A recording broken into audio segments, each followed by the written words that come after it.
नमस्कार बंधुगण मोर नाम सुनीता मोर बयस 24 वर्ष मु वाराणसीर एक पुराना पड़ोसी रे मो श्वशुरଙ୍କ सहित रहे। एही कहानीटी सेही समय विषय रे जेतेबेले जीवन गोटिए परे गोटिए आघात आनिथिला जेपर्यंत गोटिए दिन परे एक मोड़ मो दृष्टिकोण को बदलाई देइथिला। 3 वर्ष पूर्वे मो स्वामी एक सड़क दुर्घटना रे मृत्युवरण करथिले। एहार किछि समय परे मो सासु मध्य दीर्घ असुस्थता परे आमको छाड़ी चलीगले। वर्तमान केवल सत्यनारायण जी मो श्वशुर एवं मु एही घरे रहिलु। घरटी पुरुणा थिला किंतु संपर्क एवं स्मृति गुड़िक आहुरी पुरुणा एवं गभीर थिला। मु सारा दिन एक कॉल सेंटर रे काम करुथिली एवं संध्यारे घरर दायित्व तुलाउथिली। सत्यनारायण जी थरे समाज रे जणे बहुत सक्रिय एवं बाहर लोक थिले किंतु वर्तमान से प्रायतः नीरव रहुथिले, टीवी देखुथिले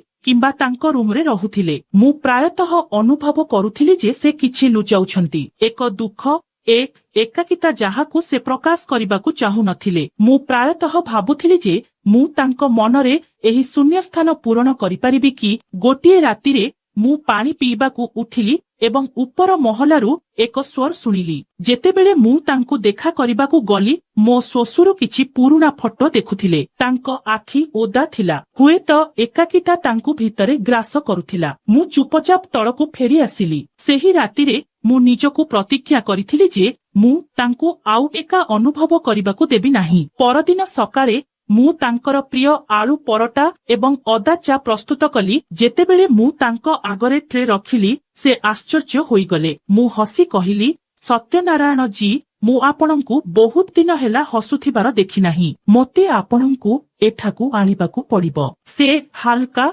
हसिले। सेही दिन ठारू हुए तो बहुत दिन परे आमे एकाठी कथाबार्ता करिबा आरंभ कलु। केतेबेले मु तांको बंधु मानंकु डाकिथिली, केतेबेले मु सेमानंकु संध्या बुलिबाकु नै जाउथिली। से मध्य मो सहित मन खोली कथा हेबाकु लागिले एवं मु अनुभव कली जे जेकोसी बयस हेउना काहिकी जणे व्यक्ति को निजर भावना आवश्यक एवं टिकिए समर्थन मध्य अत्यंत अनुभव हुए। गोटिए रातिरे मु रोसेई घरे रोसेई करुथिबा समयरे से हठात कहिले, सुनीता तुमे मो पाई झियो परी किंतु तुमर हृदय कौन कहुछि, तुमे मध्य एका। मु किछि समय पाई नीरव रहिली। तापरे धीरे धीरे मु कहिली, एकाक्षा आम उभयंक पाई एक साथी। हुए तो सेथि पाई आमे परस्पर को टिके भलो भाबरे बुझी पारुछु। सेही रातिरे कौनसी प्रतिश्रुति दिया जाई नथिला, कौनसी सीमा टपी नथिला। केवल दुई जन लोक परस्पर को बुझिबाकु चेष्टा करुथिले। एबे आमे एकाठी अछु,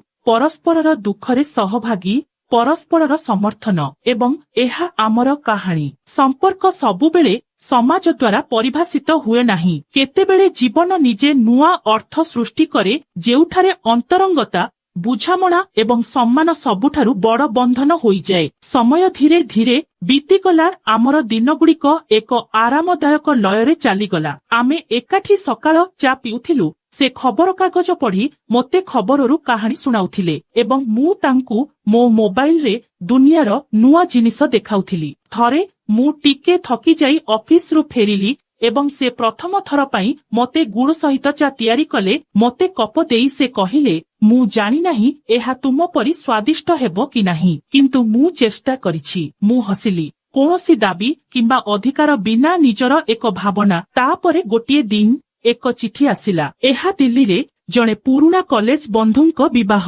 पाई निमंत्रण थिला। मु जीबी कि नाही निश्चित थिली। मु एका जीवाकू इच्छा करू नथिली एवं तांकू सांगरे नेबा अस्वस्तिकर लागुथिला। मु सकोच करी पचारिली, बट सत्यनारायण जी आपण मो सहित आसिबे कि किछि दिन पाई बाहरे रहिबा भलो हेबो। से आश्चर्य होईगले। तापरे पचारिले, लोकमाने कोन कहिबे। मु उत्तर देली, आमे लोकमाने जाहा भाबंती ताहा बाहरे जीवन बंचिबा सिखुछु। किछि समय नीरवता परे से राजी हेले। दिल्लीर सेही यात्रा आउ एक द्वार खोलिबा परी मने हेउथिला। ट्रेन रे एकाठी बसिबा, झरका बाहरकू चाहिबा, रास्तारे पुरुणा कहानी सुनिबा एवं होटेल रे एकाठी चापीबा ए सबु एते स्वाभाविक लागिला जेपरी दुई जन पुरुणा बंधु जीवनर एक नूतन यात्रा आरंभ करुछंती। मो बंधुंक विवाहरे जेतेबेले लोकमाने पचारिले, से किए? मु उत्तर देली, ସେ ମୋ ପରିବାରର ଜଣେ ବଡ଼ ଏବଂ ମୋ ସହିତ ବହୁତ ନିକଟତର। ତାଙ୍କ ମୁହଁରେ ଏକ ସାମାନ୍ୟ ହସ ଦେଖାଗଲା। ଏକ ଗର୍ବିତ ସନ୍ତୁଳିତ ହସ ଫେରି ଆସିଲା ଏବଂ କିଛି ପରିବର୍ତ୍ତନ ହୋଇଗଲା। ଆମେ ପୂର୍ବ ଅପେକ୍ଷା ପରସ୍ପର ପ୍ରତି ଅଧିକ ଖୋଲା ଥିଲୁ। ଏକାକିତାକୁ ଘନିଷ୍ଠତାର ଭାବନା ବଦଳାଇ ଦେଇଥିଲା। ଗୋଟିଏ ସନ୍ଧ୍ୟାରେ ସତ୍ୟନାରାୟଣ ପଚାରିଲେ, ସୁନିତା, ତୁମେ ପୁଣି କେବେ ବିବାହ ବିଷୟରେ ଭାବୁଛ? ମୁଁ ତାଙ୍କ ଆଖିକୁ ଚାହିଁଲି, କିନ୍ତୁ ସେ କୌଣସି ପ୍ରଶ୍ନ ପଚାରୁ ନଥିଲେ। ସେ କେବଳ ମୋ ହୃଦୟକୁ ବୁଝିବାକୁ ଚାହୁଁଥିଲେ। ମୁଁ କହିଲି, ହୁଏତ ଜୀବନରେ ଅନ୍ୟ ଏକ ସମ୍ପର୍କ ଆବଶ୍ୟକ ନୁହେଁ, ଯେପର୍ଯ୍ୟନ୍ତ ମୁଁ ଏହି ସମ୍ପର୍କରେ ନିଜର ଏକ ଭାବନା ପାଇଁ ଯେପରି ବର୍ତ୍ତମାନ ମୋର ଅଛି। ସେ ମୁଣ୍ଡ ହଲାଇ କହିଲେ, ତୁମେ ମୋ ପାଇଁ ଏକ ବଡ଼ ଶକ୍ତି ହୋଇଛ ଏବଂ ଏବେ ମୁଁ ଚାହୁଁଛି ଯେ ଲୋକମାନେ ତୁମକୁ କେବଳ ମୋର ବୋହୂ ଭାବରେ ନୁହେଁ, ବରଂ ସେହି ବ୍ୟକ୍ତି ଭାବରେ ଭାବିବେ ଯିଏ ମୋତେ ପରିତ୍ୟାଗ କରିବା ସମୟରେ ମୋ ପାଖରେ ଠିଆ ହୋଇଥିଲେ। ଏକାଠି ଆମେ ଅନ୍ୟମାନଙ୍କ କାହାଣୀରେ ରଙ୍ଗ ମିଶାଇଥାଉ। ଆମେ ପଡ଼ୋଶୀ ପିଲାମାନଙ୍କୁ ଶିକ୍ଷା ଦେଉଛୁ। ଆମେ ବିଧବାମାନଙ୍କ ପାଇଁ ଏକ ଛୋଟ ସହାୟତା କେନ୍ଦ୍ର ଚଳାଉଛୁ ଏବଂ ଲୋକମାନଙ୍କୁ ଶିଖାଉଛୁ ଯେ ଜୀବନ କେବଳ ସମ୍ପର୍କ ବିଷୟରେ ନୁହେଁ, ବରଂ ନୂତନ ସମ୍ପର୍କର ଗଭୀରତା ବିଷୟରେ। ଏବେ ସତ୍ୟନାରାୟଣ ଜୀ କେବଳ ମୋର ଶ୍ୱଶୁର ନୁହନ୍ତି, ସେ ମୋର ଜୀବନ ସାଥୀ, ଯିଏ ମୁଁ ଭାଙ୍ଗି ପଡ଼ିବା ସମୟରେ ମୋତେ ଉଠାଇଥିଲେ ଏବଂ ପରେ ମୁଁ ତାଙ୍କୁ ଏକାକିତାରୁ ବାହାର କରିଥିଲି। ଏବଂ ଆଜି ଆମେ ଦୁହେଁ ଏକାଠି ଏହା କହୁଛୁ, ସମ୍ପର୍କ କେବଳ ରକ୍ତ କିମ୍ବା ବିବାହ ଦ୍ୱାରା ଗଠିତ ହୁଏ ନାହିଁ। କେତେବେଳେ ଜୀବନ ସେଗୁଡ଼ିକୁ ବାଛିଥାଏ ଏବଂ ତା ପରେ ସେଗୁଡ଼ିକ ପ୍ରକୃତ ହୋଇଯାଏ। ବାରାଣସୀର ରାସ୍ତାଗୁଡ଼ିକ ବଦଳୁ ନଥିଲା, କିନ୍ତୁ ସେମାନଙ୍କ ଭିତରେ ଆମର ପରିଚୟ ଧୀରେ ଧୀରେ ବଦଳି ଯାଉଥିଲା। ଏବେ ପଡ଼ୋଶୀର ମହିଳାମାନେ ମୋତେ ଦେଖି ହସୁଥିଲେ। ଆପଣ ସେମାନଙ୍କ ମଧ୍ୟରୁ କେତେକଙ୍କୁ ମୋ ପଛପଟେ କଥା ହେଉଥିବାର ମଧ୍ୟ ଶୁଣିପାରିବେ। ସୁନିତା ଏବେ ତାଙ୍କ ଶ୍ୱଶୁରଙ୍କ ସହିତ ସବୁଠି ଦେଖାଯାଉଛି। ଅଦ୍ଭୁତ ନୁହେଁ କି? କିଏ କହିବ ଯେ ବୋହୂ ହେଉଛି ବାପା ଏବଂ ଶ୍ୱଶୁର? ଏହା ସମ୍ପୂର୍ଣ୍ଣ ଭିନ୍ନ ସମ୍ପର୍କ ପରି ମନେହୁଏ। ପ୍ରାରମ୍ଭରେ ମୁଁ ଏହାକୁ ଅଣଦେଖା କରିଦେଲି, କିନ୍ତୁ ଧୀରେ ଧୀରେ ଏହି କଥାବାର୍ତ୍ତା ଘରର କାନ୍ଥ ପର୍ଯ୍ୟନ୍ତ ପହଞ୍ଚିବାକୁ ଲାଗିଲା। ଗୋଟିଏ ଅପରାହ୍ନରେ ସତ୍ୟନାରାୟଣ ସେ ଅତ୍ୟନ୍ତ ଶାନ୍ତ ଥିଲେ। ମୁଁ ପଚାରିଲି, ସବୁ ଠିକ ଅଛି କି? ସେ କହିଲେ, ସୁନିତା, ଲୋକମାନେ କଥା ତିଆରି କରୁଛନ୍ତି। ମୁଁ ଭୟ କରୁଛି ତୁମେ ଆଘାତ ପାଇପାର। ମୁଁ ତାଙ୍କ ଆଖିକୁ ଚାହିଁଲି। ଭୟ ଝଲସୁଥିଲା, କିନ୍ତୁ ଚିନ୍ତା ମଧ୍ୟ ଥିଲା। ମୁଁ ହସି କହିଲି, ସମାଜ ଶାନ୍ତିରେ ଶୋଇବା ପାଇଁ ତୁମେ ମୋ ଠାରୁ ଦୂରେଇ ଯିବାକୁ ଭାବୁଛ କି? ସେ ନୀରବ ରହିଲେ। ମୁଁ ଧୀରେ ତାଙ୍କ ହାତ ଧରିଲି। ଯେତେବେଳେ ଦୁଃଖ ଆସିଲା, କେହି ଆମକୁ ସମର୍ଥନ କଲେ ନାହିଁ। ଏବେ ଯେତେବେଳେ ଖୁସିର ଝଲକ ଦେଖାଯାଏ, ଦୁନିଆ ପ୍ରଶ୍ନ ପଚାରୁଛି, ଆମେ ପୁଣି ସେହି ଏକାକିତାକୁ ଫେରିଯିବା ଉଚିତ କି? କେବଳ ସମାଜ ଆମର ଅର୍ଥ ବୁଝିପାରୁନାହିଁ ବୋଲି ସେ ପ୍ରଥମ ଥର ପାଇଁ ଖୋଲାଖୋଲି କାନ୍ଦିଲେ ଏବଂ ମୁଁ ଚୁପଚାପ ତାଙ୍କ ପାଖରେ ବସିଲି, ଯେପରି ଜଣେ ଝିଅ କରେ କିମ୍ବା ଜଣେ ବନ୍ଧୁ କରେ, କିମ୍ବା ତୁମେ ଯାହାକୁ ଡାକିବାକୁ ଚାହୁଁଛ। ସେହି ରାତିରେ ଆମେ ଏକ ବଡ଼ ନିଷ୍ପତ୍ତି ନେଇଥିଲୁ। ଆମେ ଆଉ ଗୁପ୍ତ ଭାବରେ, ଖୋଲାଖୋଲି ଭାବରେ ଏକାଠି ରହିବୁ ନାହିଁ। କିନ୍ତୁ ନାମ କିମ୍ବା ପରିଭାଷା ନ ଦେଇ ସତ୍ୟନାରାୟଣ ପଡ଼ୋଶୀରେ ଏକ ଛୋଟ କମ୍ୟୁନିଟି ଲାଇବ୍ରେରୀ ଖୋଲିବାକୁ ପ୍ରସ୍ତାବ ଦେଇଥିଲେ। ଏପରି ଏକ ସ୍ଥାନ ଯେଉଁଠାରେ ସମସ୍ତେ ଆସିପାରିବେ, କଥା ହୋଇପାରିବେ, ପଢ଼ିପାରିବେ ଏବଂ ଏକା ରହିବେ ନାହିଁ। ମୁଁ ପଚାରିଲି, ଏହାକୁ କ'ଣ କୁହାଯାଏ? ସେ କହିଲେ, ନାମ ବିନା ସମ୍ପର୍କ। ଏବଂ ତାପରେ ପାଠାଗାର ଖୋଲିଲା। ସବୁ ବୟସର ଲୋକ ଆସିବା ଆରମ୍ଭ କଲେ। ଆମର ସମ୍ପର୍କ ଏକ ମିଶନରେ ପରିଣତ ହୋଇଗଲା। ଏକାକିତା ବିରୁଦ୍ଧରେ ଏକ ଛୋଟ ଯୁଦ୍ଧ। ଗୋଟିଏ ଦିନ ଜଣେ ବିଧବା ଯିଏ ସବୁବେଳେ ନୀରବ ରହୁଥିଲେ, ସେ ମୋତେ କହିଲେ, ତୁମ ଦୁହିଁଙ୍କୁ ଦେଖି ମୋତେ ଲାଗୁଛି ଯେ ଜୀବନ ପୁଣି ଫୁଟିପାରିବ। ମୋତେ କେବଳ କାହାର ହାତ ଦରକାର, ନାମ ନୁହେଁ। ଗୋଟିଏ ଦିନ ସତ୍ୟନାରାୟଣ ଜୀଙ୍କ ସ୍ୱାସ୍ଥ୍ୟାବସ୍ଥା ଟିକିଏ ଖରାପ ହୋଇଗଲା। ହସ୍ପିଟାଲରେ ଯେତେବେଳେ ଡାକ୍ତରମାନେ ପଚାରିଲେ ତାଙ୍କ ସହିତ ତୁମର ସମ୍ପର୍କ କ'ଣ, ମୁଁ କିଛି ସମୟ ପାଇଁ ଅଟକିଗଲି। ତାପରେ କହିଲି, ମୁଁ ତାଙ୍କର ଯତ୍ନ ନେଉନାହିଁ, ମୁଁ ତାଙ୍କର ନିଜର। ସମାଜ ବୁଝିବ ନାହିଁ, ଏତିକି ଯଥେଷ୍ଟ। ଡାକ୍ତରମାନେ ହସିଲେ, କିନ୍ତୁ ଆମେ ବୁଝିଗଲୁ ଏବଂ ଏବେ ସେ ଧୀରେ ଧୀରେ ସୁସ୍ଥ ହେଉଛନ୍ତି। ଆମର ଜୀବନ ପୁସ୍ତକ, କାହାଣୀ ଏବଂ ସମ୍ପର୍କ ସହିତ ଜଡ଼ିତ, ଯାହା ନାମ ପଚାରେ ନାହିଁ, କେବଳ ବୁଝାମଣା ଏବଂ ନିକଟତା। କେତେକ ସମୟରେ ସତ୍ୟନାରାୟଣ ଜୀ କୁହନ୍ତି, ସୁନିତା, ଯଦି ମୁଁ କେବେ ମୋ ଆଖି ବନ୍ଦ କରେ, ତେବେ ଏହାକୁ ଏକାଠି ଭାଙ୍ଗି ଦିଅ ନାହିଁ। ମୁଁ କହେ, ଏବେ ଏହି ଏକତା ମୋର ଏକତା ଅସ ମୋ ଶାଶୁଙ୍କ ପରି, ଯିଏ ଅଦୃଶ୍ୟ କିନ୍ତୁ ବିଦ୍ୟମାନ, ଯେଉଁଠାରେ ସମ୍ପର୍କ ନାମ ପଚାରେ ନାହିଁ ଏବଂ ଜୀବନ ବୁଝାମଣା ଦ୍ୱାରା ପରିଚାଳିତ ହୁଏ। ପରିଭାଷା ନୁହେଁ ଯେଉଁଠାରେ ଜଣେ ବୋହୂ ଏବଂ ଶ୍ୱଶୁର ପରସ୍ପରର ମଣିଷ ହୋଇଯାନ୍ତି, ସାମାଜିକ ସୀମା ଅତିକ୍ରମ କରନ୍ତି ଏବଂ ଯେଉଁଠାରେ ଘନିଷ୍ଠତା ସର୍ବୋତ୍ତମ ବନ୍ଧନ ହୋଇଯାଏ। ସତ୍ୟନାରାୟଣ ଜୀଙ୍କ ସ୍ୱାସ୍ଥ୍ୟ ପୂର୍ବ ଅପେକ୍ଷା ଭଲ ଥିଲା। ପାଠାଗାର କେବଳ ପୁସ୍ତକ ବିଷୟରେ ନଥିଲା। ସପ୍ତାହରେ 2 ଥର ଏକ ମହିଳା ଆଲୋଚନା ଗୋଷ୍ଠୀ ହେଉଥିଲା।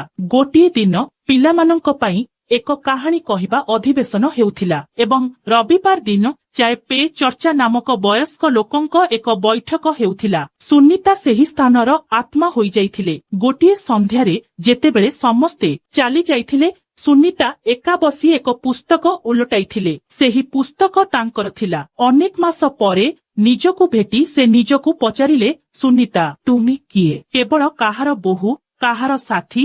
ନା, ତାଠାରୁ ଅଧିକ କିଛି। ସେ ସେହି ରାତିରେ ଶୋଇପାରିଲେ ନାହିଁ। ସେହିଦିନ ସକାଳେ ସେ ନିଷ୍ପତ୍ତି ନେଇଥିଲେ ସେ ପୁଣି ଥରେ ତାଙ୍କର ପାଠପଢ଼ା ଆରମ୍ଭ କରିବେ। ସୁନିତା ସାମାଜିକ କାର୍ଯ୍ୟରେ ସ୍ନାତକୋତ୍ତର ଡିଗ୍ରୀ ପାଇଁ ଏକ ଅନଲାଇନ ଫର୍ମ ପୂରଣ କରିଥିଲେ। ସତ୍ୟନାରାୟଣ ଜୀ ଏହା ଶୁଣିବା ମାତ୍ରେ ତାଙ୍କ ଆଖିରେ ଜଳି ଉଠିଲା। ନିଶ୍ଚିତ ଭାବରେ କର ସୁନିତା, ତୁମକୁ ଏହା ବହୁତ ପୂର୍ବରୁ କରିବା ଉଚିତ ଥିଲା। କାହାର ସମର୍ଥନ ହେବା ଭଲ, କିନ୍ତୁ ନିଜର ପ୍ରତିଷ୍ଠା ଗଢ଼ିବା ଆହୁରି ଗୁରୁତ୍ୱପୂର୍ଣ୍ଣ। ସେହି ଦିନଠାରୁ ଆଜି ପର୍ଯ୍ୟନ୍ତ ସୁନିତା ଆଉ କେବଳ ଏକ ସମର୍ଥନ ନୁହେଁ, ବରଂ ଏକ ପ୍ରେରଣା। ବର୍ତ୍ତମାନ ସୁନିତାଙ୍କୁ ମହିଳା ସଶକ୍ତିକରଣ ଉପରେ କହିବା ପାଇଁ ବାରାଣସୀର ବିଭିନ୍ନ ସ୍ଥାନରେ ନିମନ୍ତ୍ରଣ କରାଯାଉଛି। ଜୀବନରେ ଦ୍ୱିତୀୟ ସୁଯୋଗ ନେବାର ତାଙ୍କର ଅଭିଜ୍ଞତା ବାଣ୍ଟିବା ପାଇଁ ଗୋଟିଏ ଦିନ ଜଣେ ମହିଳା ପଚାରିଲେ, ତୁମେ କଣ ତୁମର ଶ୍ୱଶୁରଙ୍କ ସହିତ ରହି ସମାଜର ନିର୍ଦ୍ଦେଶ ଶୁଣୁନାହଁ? ସୁନିତା ହସିଲେ, ମୁଁ କରେ, କିନ୍ତୁ ଏବେ ମୁଁ ମୋ ଆତ୍ମାକୁ ଶାନ୍ତି ଦେଉଥିବା ଜିନିଷ ବାଛିଥାଏ। ମୁଁ ଯେତେବେଳେ ଭାଙ୍ଗି ପଡୁଥିଲି ସେତେବେଳେ ସମାଜ ମୋତେ କହିଥିଲା, ଏବେ ମୁଁ ଠିଆ ହୋଇଗଲାଣି, ସେମାନେ ମୋର କାର୍ଯ୍ୟ ଉପରେ ଆପତ୍ତି କରନ୍ତି। କରତାଳି ଧ୍ୱନି ସୃଷ୍ଟି ହେଲା। ଗୋଟିଏ ଦିନ ଜଣେ ବୃଦ୍ଧ ବ୍ୟକ୍ତି ପାଠାଗାରକୁ ଆସିଲେ। ସେ ସୁନିତାଙ୍କୁ ବହୁତ ସମୟ ଧରି ଚାହିଁ ରହିଲେ। ତାପରେ ସେ ପଚାରିଲେ, ତୁମେ କଣ ଏସବୁ ଏକା କରିଛ? ସୁନିତା ଉତ୍ତର ଦେଲା, ନା, ଏକା ନୁହେଁ।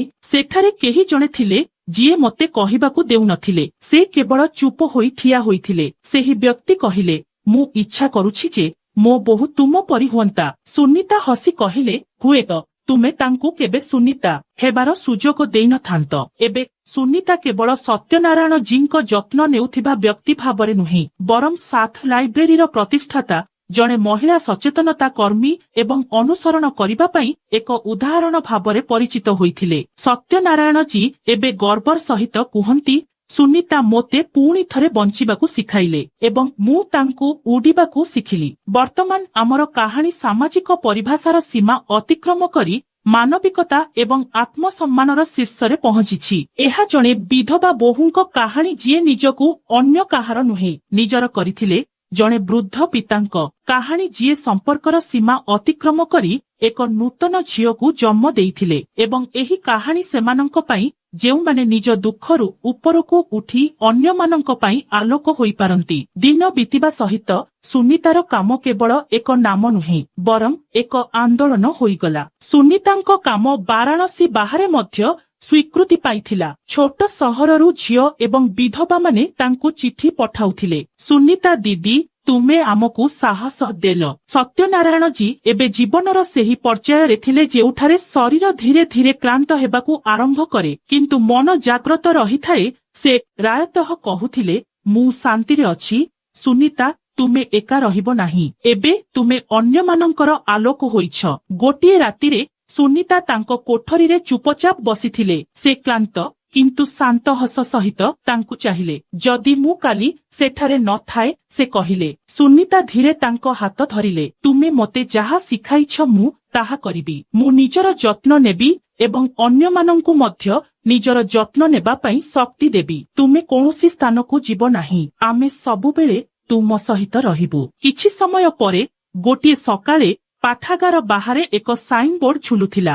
ଭଙ୍ଗା ଘରେ ଆଶାର ଦୀପ ଜାଳିଥିବା ବ୍ୟକ୍ତିଙ୍କ ପାଇଁ ସମର୍ପିତ ସତ୍ୟନାରାୟଣ ସମୃଦ୍ଧି ପାଠାଗାର। ଲୋକମାନେ ଆସିଲେ, ଫୁଲ ଥୋଇଲେ ଏବଂ ତାପରେ ଚୁପଚାପ ଭିତରକୁ ଗଲେ। ସେମାନେ ପୁସ୍ତକ ପଢ଼ିବା ଆରମ୍ଭ କଲେ। ସୁନିତା ପଛକୁ ଠିଆ ହୋଇ ଚାହିଁଲେ। ଆଜି ସେ ଏକା ନଥିଲେ। ତାଙ୍କର ଏକ ଉଦ୍ଦେଶ୍ୟ ଥିଲା, ତାଙ୍କର ଏକ ଐତିହ୍ୟ ଥିଲା ଏବଂ ସର୍ବୋପରି ତାଙ୍କର ଏକ ସ୍ୱର ଥିଲା। ଏହା ଏକ ପ୍ରେମ କାହାଣୀ ନଥିଲା, ତ୍ୟାଗର କାହାଣୀ ନଥିଲା। ଏହା ଦୁଇ ଜଣ ଅସମ୍ପୂର୍ଣ୍ଣ ବ୍ୟକ୍ତିଙ୍କ କାହାଣୀ ଥିଲା, ଯେଉଁମାନେ ପରସ୍ପରର ନୀରବତାକୁ ବୁଝିଥିଲେ। ଏହା ସମାଜ ଦ୍ୱାରା ନୁହେଁ, ବରଂ ଜୀବନ ଦ୍ୱାରା ପରିଭାଷିତ ସମ୍ପର୍କର କାହାଣୀ ଥିଲା ଏବଂ ସର୍ବୋପରି ଏହା ଏକ ମହିଳାଙ୍କ କାହାଣୀ ଥିଲା, ଯିଏ ଭାଙ୍ଗି ପଡ଼ିବା ସତ୍ତ୍ୱେ ଭାଙ୍ଗି ପଡ଼ିନଥିଲେ, ବରଂ ସମସ୍ତଙ୍କ ପାଇଁ ଆରୋଗର ଉତ୍ସ ହୋଇଗଲେ। ମୁଁ ସୁନିତା, ଥରେ ବୋହୂ, ତାପରେ କାହାର ଝିଅ ଏବଂ ଏବେ ମୁଁ କେବଳ ସୁନିତା। ମୋ ନାମ ପୂର୍ବରୁ ମୋତେ କୌଣସି ସମ୍ପର୍କର ଆବଶ୍ୟକତା ନାହିଁ, କାରଣ ମୁଁ ନିଜ ସହିତ